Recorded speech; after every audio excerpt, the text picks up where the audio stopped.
चलिए आज हम बात करते हैं BSc second year minor physics का स्थिर चुंबकत्व का। आज का हमारा टॉपिक है एम्पियर का परिपथी नियम और इसके अनुप्रयोग। इसमें अपन क्या करेंगे, देखो पिछले लेक्चर में एम्पियर के परिपथी नियम को पढ़ा था, अब इसके अनुप्रयोग करेंगे, माने एम्पियर के जो नियम पढ़ा था उसकी सहायता से और चीजों का अध्ययन करेंगे। तो आज अपन करेंगे परिनालिका के बारे में अध्ययन। किसके बारे में? परिनालिका के बारे में अध्ययन करेंगे, जिसको इंग्लिश में बोलते हैं सोलेनोइड। तो चलिए इसको शुरू करते हैं, लेक्चर को शुरू करते हैं और समझते हैं।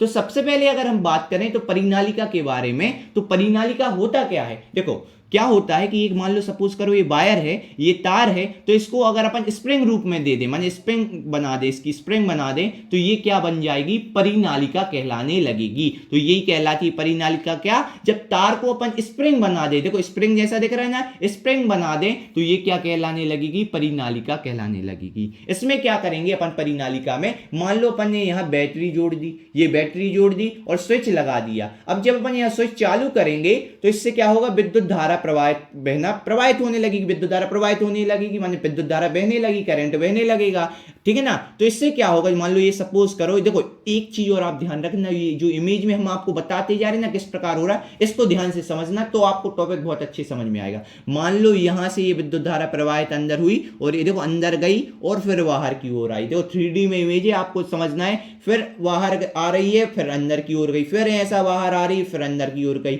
समझ में आ रहा है हम क्या कहना चाहते हैं आपके लिए? कि ये अंदर की ओर गई, फिर बाहर आई, फिर अंदर की ओर गई, फिर बाहर आई, फिर अंदर की ओर गई, फिर बाहर आई। समझ रहे हो? ये बाहर जा रही, फिर ये अंदर गई, फिर बाहर आ रही, फिर अंदर गई। तो इससे क्या होता है आपका कि आपको आसानी से समझ में आ जाता है कि किस प्रकार से ये हो रहा है। तो आपको ध्यान रखना है, सबसे पहला मुख्य बात ये है, जब यहां विद्युत धारा अंदर से बाहर की ओर, अंदर से बाहर की ओर, अंदर से बाहर की ओर जा रही है ना, तो क्या हो रहा है, जब अंदर जाती है कोई भी चीज, जैसे तीर छोड़ते अंदर जाती है तो पीछे से अपन को एक क्रॉस दिखता है, लेकिन जब बाहर आती दिख रही है तो एक आती हुई एक तीर दिखता है, तो एक छोटा सा बिंदु दिखता है, लेकिन जाते समय पीछे का क्रॉस दिखता है। तो यही समझो, देखो हम यहां बताएं नेक्स्ट स्लाइड में कि यहां देखो, मान लो सपोज करो ये परिनालिका, ये जो ये वाला भाग है ना, ये वाला पूरा भाग, ये आपको दिख रहा है, ये वाला बड़ा भाग, इसको अपन ने क्या किया, एक लाइन के रूप में दे दिया, ये चौकोर, ये वाला आयत बना दिए इसके। तो ये परिनालिका का हिस्सा है। इसके अंदर क्या हुआ, देखो विद्युत धारा अंदर इस साइड जा रही थी तो ये क्रॉस के रूप में दिख रहा है, और ये बाहर आती हुई प्रतीत हो रही है किसके रूप में?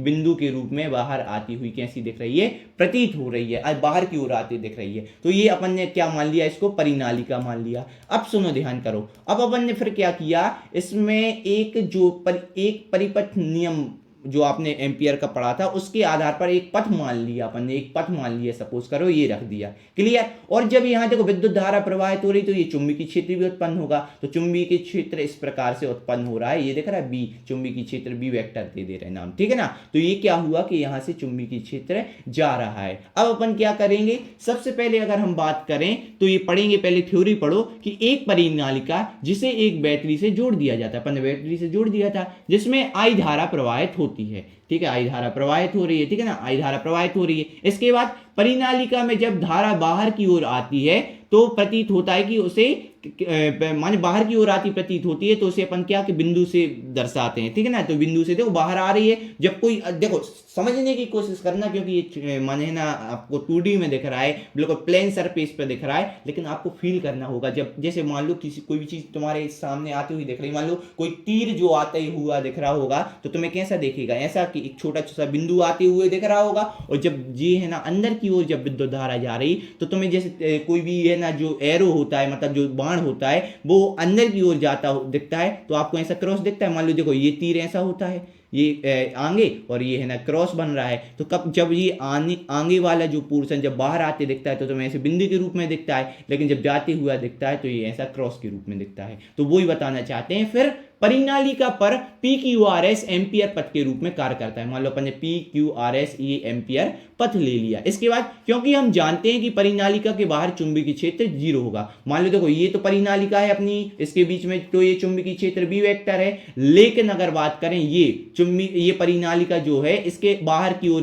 की बात करें तो चुंबकीय क्षेत्र यहाँ कितना होगा? B बराबर 0 होगा। कहां? यहाँ चुंबकीय क्षेत्र, माने किसके बाहर? परिनालिका ये, तो परिनालिका के ये बाहर चुंबकीय क्षेत्र जीरो होगा, यही बोला है। तो अब एम्पियर के परिपथी नियम का उपयोग करते हुए, तो एम्पियर का परिपथी नियम क्या बोलता है कि BDL का रेखा समाकलन, यही पढ़ा था। अगर आपने एम्पियर का परिपथी नियम पिछला लेक्चर नहीं देखा तो पहले वो देख के आए, तभी ये समझ में आएगा। तो एम्पियर का जो परिपथी नियम है वो क्या कहता है कि BDL का रेखा समाकलन बराबर होता है म्यू नॉट और सिग्मा आई के, यही होता है अपना क्या, ये कौन सा नियम होता है, एम्पियर का परिपथी नियम होता है। देखो उसी के तो अनुप्रयोग कर रहे, तो वो सूत्र का उपयोग तो होगा, तो ये मान लो ये है। अब क्लियर, देखो समझो, अब अपन को क्या करना है, BDL, क्या बात कर रहे हैं इसमें, BDL की बात कर रहे हैं। तो BDL क्या कहलाएगा, इस जो एम्पियर का पूरा पथ है उसका समाकलन। अगर अपन मान लें ये छोटा सा पॉइंट, मान लो ये पथ का छोटा, देखो पूरी लंबाई मान लो अगर L है तो छोटा सा जो भाग है वो DL होगा, ये कौन सा होगा, DL अल्पांश होगा।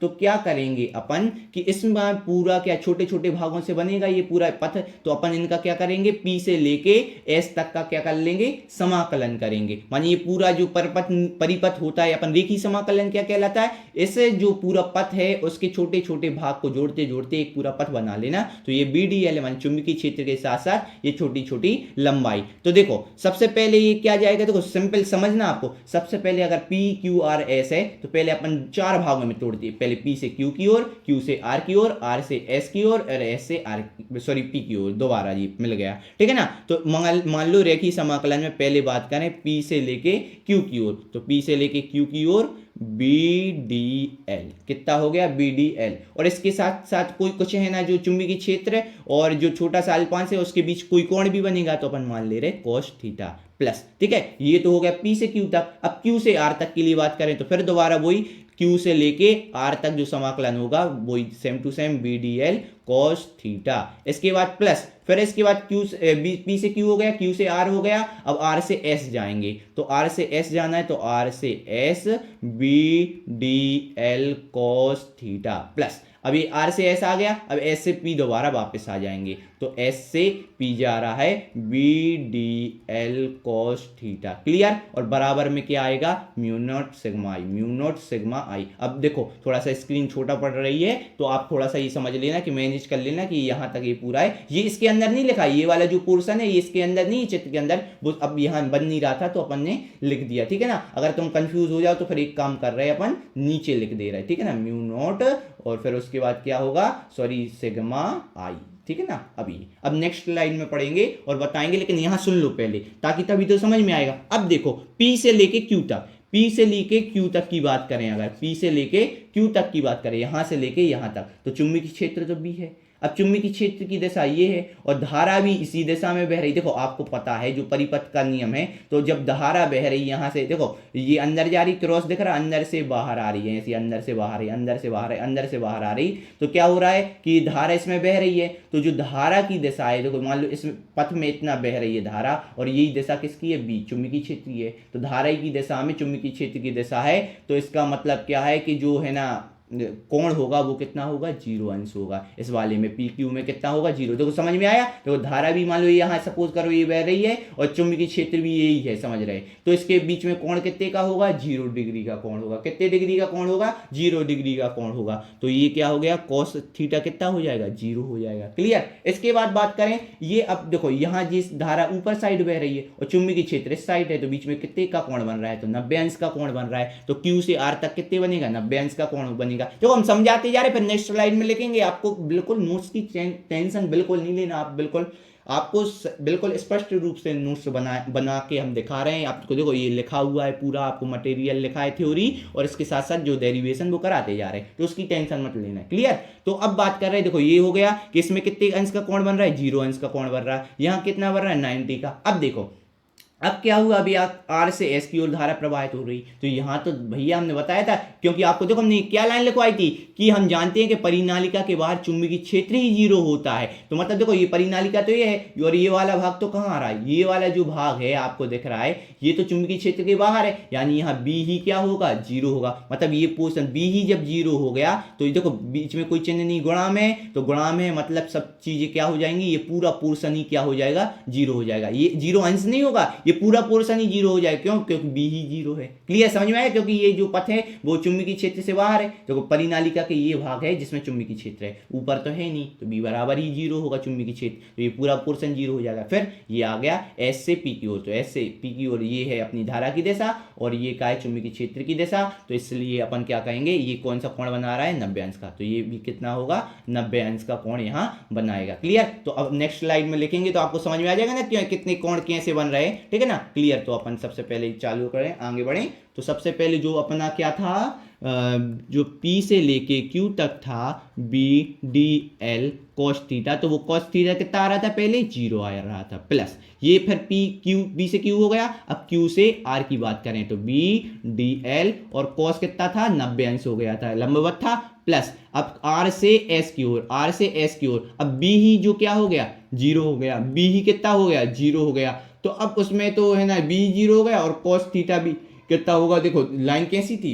लाइन देखो, ये लाइन जो तो आर से एस की ओर है, वो देखो चुंबकीय क्षेत्र की माने किसकी दिशा, जे मान लो अगर आपने देख रहा है ये धारा है और साथ ही साथ जो अपना ये पोर्शन है क्या, चुंबकीय क्षेत्र है, वो भी इसी माने ऊपर चुंबकीय क्षेत्र नहीं है। देखो अगर ना समझना हो तो देखो क्लियर समझो हम क्या बोलना चाहते हैं। आप क्या करना, ये 0 हो गया तो ये वाला पोर्शन डायरेक्ट गायब कर सकते हैं, पूरा पोर्शन ही क्या हो जाएगा, 0 हो जाएगा। क्लियर, तो यहाँ लिख दिया 0 प्लस, नहीं तो आपको फिर समझने में क्या 3D इमेज नहीं बना पा रहे ना उसमें, वहां तो आपको फील करना पड़ेगा, इसलिए ये समझ लो। देखो बी चुंबकीय क्षेत्र 0 है माने वो पूरा पोर्शन 0, तो आर से एस तक तो चला गया। अब अपन को बात करें एस से लेके पी तक की, तो एस से पी तक की जो होगी BDL और cos थीटा कितना था, cos थीटा कितना आया था, ये भी कितना आया था, 90 आया था, 90 बराबर क्या था, म्यू नॉट सिग्मा आई, म्यू नॉट सिग्मा आई। अब आप बताओ cos 0 की वैल्यू कितनी होती है, cos 0 की वैल्यू होती है 1, cos 0 की कितनी वैल्यू होती है 1, ये तो आपको पता होगा गणित में, तो अब बीच में कोई चिन्ह नहीं आने गुणा में, तो एक का गुणा BDL में करोगे तो कोई फर्क नहीं पड़ेगा, इसलिए केवल क्या आ जाएगी आपकी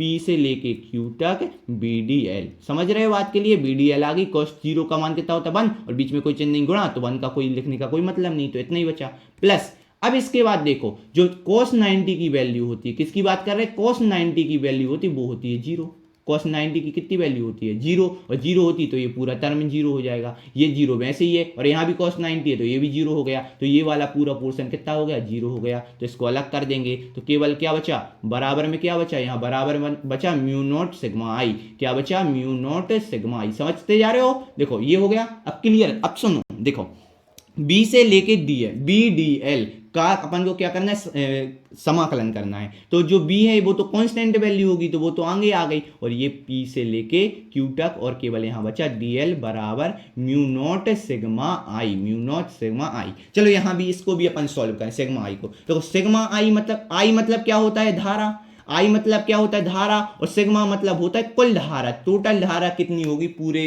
जो कर्ण परिनालिका में, वो ज्ञात करें। देखो अगर सपोज करो हमने ये देखो यहां से निकालें, अब मान लो ये अपना जो परिनालिका है, अब धारा निकालना कुल कैसे निकलेंगे, मान लो ये एकांक क्षेत्रफल है, एकांक क्षेत्रफल माने एक छोटा सा क्षेत्रफल है जिसमें क्या होता है कि जो है ना ये एकांक क्षेत्रफल है, इसमें जी फेरों की संख्या कितनी है, n है, मान लो फेरे दिख रहा है ना, एक प्रकार से फेरे हैं गोल गोल गोल गोल, तो एक छोटे से एकांक क्षेत्रफल में अगर फेरे मान ले अपन n, ठीक है ना, छोटे से क्षेत्रफल में मान ले फेरे कितने n, तो ये टोटल लंबाई कितनी लंबाई का है, l लंबाई का है, तो कितना हो गया, पूरे फेरों की संख्या कितनी हो गई, nl हो गई, और इसमें धारा कितनी प्रवाहित हो रही, I धारा प्रवाहित हो रही, तो इसकी टोटल धारा क्या होगी, nli। देखो दोबारा समझो, देखो मान लो एकांक क्षेत्रफल छोटा सा, तो फेरों की संख्या n मतलब छोटा सा क्षेत्र, एकांक क्षेत्र माने छोटा सा क्षेत्र, इसमें फेरों की संख्या मान लो कितनी है 2, ठीक है ना, तो और अब लंबाई टोटल कितनी है 5 मीटर है, मान लो 1 मीटर में कितनी है 2 है, तो 5 मीटर में क्या होंगे 5 दूनी 2, माने 5 का 2 में गुणा किया तो 5 दूनी 10 हो गए।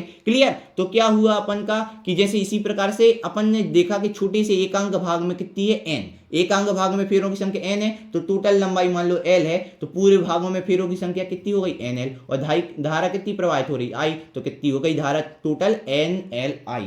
समझ रहे बात को, तो इसी को अगर अपन लिखें तो जो टोटल धारा होगी, कुल धारा होगी सिग्मा I की जगह वो होगी nl और I।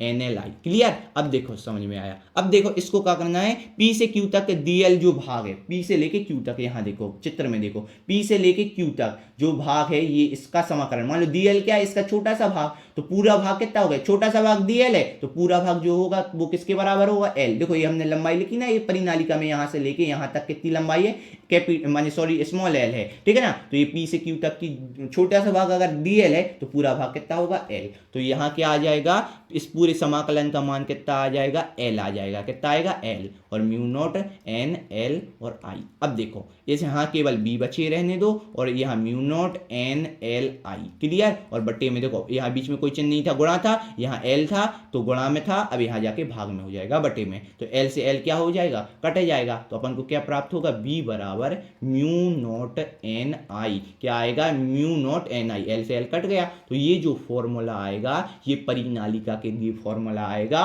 और इसी को अपन को सिद्ध करना था। यही आएगी जो वैल्यू जो आप पेपर में लिखेंगे टोटल। तो ये डेरिवेशन आपको समझ में आया परिनालिका के लिए। तो सिंपल बात याद रखो, जो परिनालिका होती है वो तार का एक स्प्रिंग फॉर्म होती है, उसको क्या करते हैं, स्प्रिंग फॉर्म को, इसमें क्या होती है, देखो यहाँ चित्र से दिखाएं, ये ऐसी धारा अंदर गई फिर बाहर आई, अंदर गई तो बाहर आई। तो देखो बाहर कोई चीज आती तो अपन को ऐसा बिंदु आकार में दिखती है, और अंदर जाती तो क्रॉस आकार में दिखती, क्योंकि देखो आपने ये देखा होगा एरो, तो ये पीछे ये लगा रहता है क्रॉस सा, तो ये जब अंदर जाएगी, देखो इमेजिन करो अंदर जाएगी तो क्रॉस दिखेगी, और बाहर कोई भी तीर आता होगा तो ऐसे बिंदु आकार का दिख रहा होगा। और इसमें क्यों, धारा कैसे प्रवाहित हुई, अपन ने बैटरी लगा दी, स्विच लगा दिया, तो क्या हुआ, जब बाहर आती दिख रही तो इस फॉर्म में, और अंदर जाती दिख रही क्रॉस फॉर्म में। अब यहाँ एक एम्पियर का परिपथ नियम के कारण एक पथ बना दिया, PQRS। क्लियर? इसमें क्या किया अपन ने, एम्पियर का परिपथी नियम लगा दिया, जो ये सूत्र होता है ये अपन पिछले लेक्चर में, लेक्चर नंबर 3 में पढ़ चुके हैं, तो इसको अपन को क्या करना है, वहां से देखना है। अब इसके बाद अपन ने ये समाकलन किया पूरे पथ का, अपन ने रेखी समाकलन, तो P से Q तक, Q से P से Q तक, Q से Q, R, R से S, S से P, ये पूरा किया, फिर थीटा के मान रखे जो बने, उसके बाद है ना ये जब अपन ने पूरा सॉल्व किया तो ये क्या हुआ, ये अपन को सूत्र निकल के आया। और अगर कहीं दिक्कत हो, देखो सिंपल बात है, अगर आपको नहीं थोड़ा सा समझ में आया, दोबारा लेक्चर को रिवाइंड करके वीडियो देखिए ताकि आपको अच्छे से समझ में आ जाए, ठीक है ना। और कोई भी दिक्कत परेशानी है तो आप कमेंट बॉक्स में कमेंट कर सकते हैं, उसका हम आंसर देने की बिल्कुल पूरा प्रयास करेंगे, जो भी संभव होगा, जो भी आपको दिक्कत होगी उसका सॉल्यूशन बिल्कुल देंगे। क्लियर? तो मिलते हैं अगले लेक्चर में, तब तक के लिए थैंक यू, धन्यवाद।